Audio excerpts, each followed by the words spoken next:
بسم اللہ الرحمن الرحیم نحمدہ ونصلی علی رسولہ الکریم اما بعد 15 روزہ اسلامی عقائد کورس کے پہلے حصے کا 20واں عنوان ہے سنت و بدعت۔ بدعت کا لفظی معنی ہے نئی چیز، نئی بات، جس کا پہلے سے کوئی نمونہ نہ ہو، ایسی کوئی نئی رسم نکالنا۔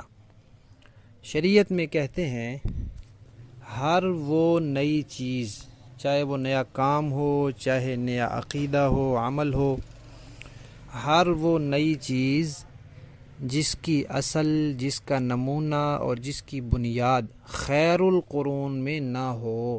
خیر القرون کا مطلب بہترین زمانہ۔ نبی کریم صلی اللہ علیہ وسلم نے صحابہ کرام، تابعین اور تبع تابعین کے زمانے کو بہترین زمانہ قرار دیا ہے۔ تو اس زمانے کے جو مسلمان تھے، جو صحیح العقیدہ لوگ تھے، ان میں جس چیز کا نمونہ اور اصل نہ ہو اور بنیاد نہ ہو، اور اس چیز کو اب دین کا حصہ سمجھا جائے تو وہ بدعت ہے۔ گویا کہ دو چیزوں سے بدعت بنتی ہے، ایک یہ کہ کام نیا ہو، چیز نئی ہو، اور دوسرا یہ کہ پھر اس چیز کو دین بھی سمجھا جائے، چیز بھی نئی ہو اور اسے دین بھی سمجھا جائے۔ اگر چیز تو نہیں ہے لیکن اسے دین نہیں سمجھا جاتا تو وہ بدعت نہیں ہے، اور اگر دین سمجھا جاتا ہے لیکن چیز پرانی ہے، پہلے سے چلی آ رہی ہے، خیر القرون کے زمانے سے ہے، اس وقت کے مسلمانوں میں رائج تھی، تو پھر بھی وہ بدعت نہیں ہے۔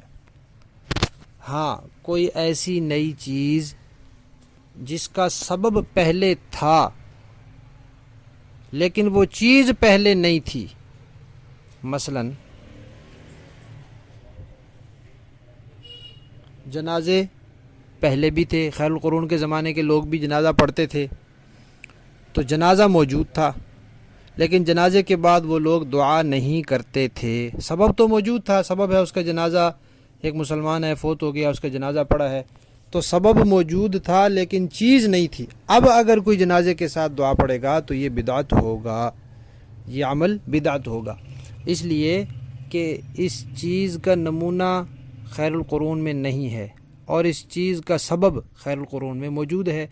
جب جنازہ موجود ہے اور انہوں نے جنازے کے ساتھ دعا نہیں پڑھی، تو اب اگر جنازے کے بعد کوئی دعا پڑھے گا تو یہ بدعت ہوگا۔ تو اس کو کہتے ہیں کہ جس نئی چیز کا سبب پہلے سے موجود ہو لیکن وہ چیز اس کا خیر القرون میں ثبوت نہ ہو تو اس چیز کو بدعت کہتے ہیں۔ لیکن دین کے لیے کوئی نیا کام جو انتظامی طور پر ہو اور اس انتظام کو دین کا حصہ نہ سمجھا جائے تو پھر وہ بدعت نہیں ہے۔ مثلا مدرسہ بنایا کسی نے، اب کوئی یہ تو نہیں کہتا کہ مدرسے کی عمارت بنانا یہ دین کا حصہ ہے، عمارت نہیں بنائیں گے تو دین آدھا رہ جائے گا یا دین کا پورا عمل نہیں ہوگا۔ یا مدارس میں جو ایک ترتیب ہے کہ پہلے یہ کتابیں پڑھائی جاتی ہیں، پھر دوسری، پھر اگلی، تو یہ اس ترتیب کو کوئی دین کا حصہ نہیں سمجھتا کہ کسی نے وہ کتاب پہلے پڑھ لی تو وہ بے دین ہو جائے گا یا وہ دین کے خلاف کر رہا ہوگا۔ نہیں، اس ترتیب کو، اس انتظام کو کوئی دین نہیں سمجھتا۔ تو دین کے انتظام کی خاطر جو نئی چیزیں ہوں اور ان کو دین کا حصہ نہ سمجھا جائے تو وہ بدعت نہیں ہے۔ جیسے دینی کتابیں، اب صحابہ کے زمانے میں دینی کتابیں نہیں لکھی جاتی تھیں اس لیے کہ لوگوں کے حافظے مضبوط تھے، ان کو یاد رہتا تھا، بعد میں ضرورت پیش آئی کہ لکھی جائیں کیونکہ لوگوں کو یاد نہیں رہتی چیزیں۔ تو اسی طرح مدارس قائم ہوئے، اسی طرح جدید آلات استعمال ہوتے ہیں، تو جو جدید آلات ہیں جن جائز ہیں، کچھ تو آلات ایسے ہیں جن میں تصویر ہے یا اور ناجائز چیزیں، وہ تو نہیں، جو آلات جائز ہیں ان آلات کو دین کی خاطر استعمال کرنا یہ بھی جائز ہے۔ ٹیپ ریکارڈ استعمال ہو سکتی ہے، یہ کوئی بدعت نہیں ہے۔ سپیکر استعمال ہو سکتا ہے، یہ کوئی بدعت نہیں ہے۔ اسی طرح جو نئی ایجادات ہیں، ہوائی جہاز نیا بنا، ریل گاڑی نئی بنی، رہن سہن کے طریقے نئے بنے، یہ کوئی بدعت نہیں کیونکہ ان کو کوئی دین کا حصہ نہیں سمجھتا۔ بدعت کی دو قسمیں ہیں، ایک ہوتی ہے عقیدے میں بدعت کہ نیا عقیدہ گھڑ لیا، اور ایک ہے عمل میں بدعت کہ نیا کام شروع کر دیا۔ پھر عقیدے میں جو بدعت ہوتی ہے وہ بھی دو طرح کی ہوتی ہے، ایک وہ کہ اتنا غلط عقیدہ گھڑا کہ کفر تک پہنچ گیا، اور ایک وہ ہے کہ اتنا غلط عقیدہ تو نہیں تھا کہ کفر تک پہنچا لیکن بہرحال اہل سنت کے دائرے سے نکل گیا۔ تو دونوں قسم کی بدعتیں پائی جاتی ہیں۔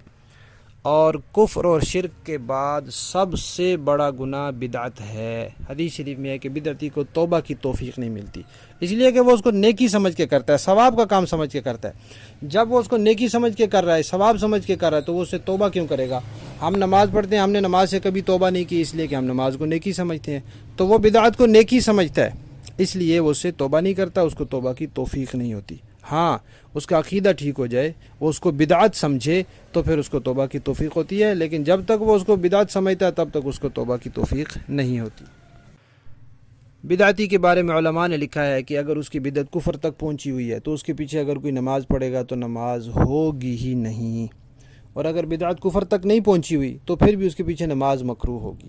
لہذا باجماعت نماز پڑھنا بھی ضروری ہے، لیکن صحیح العقیدہ امام کے پیچھے ہی پڑھنی چاہیے۔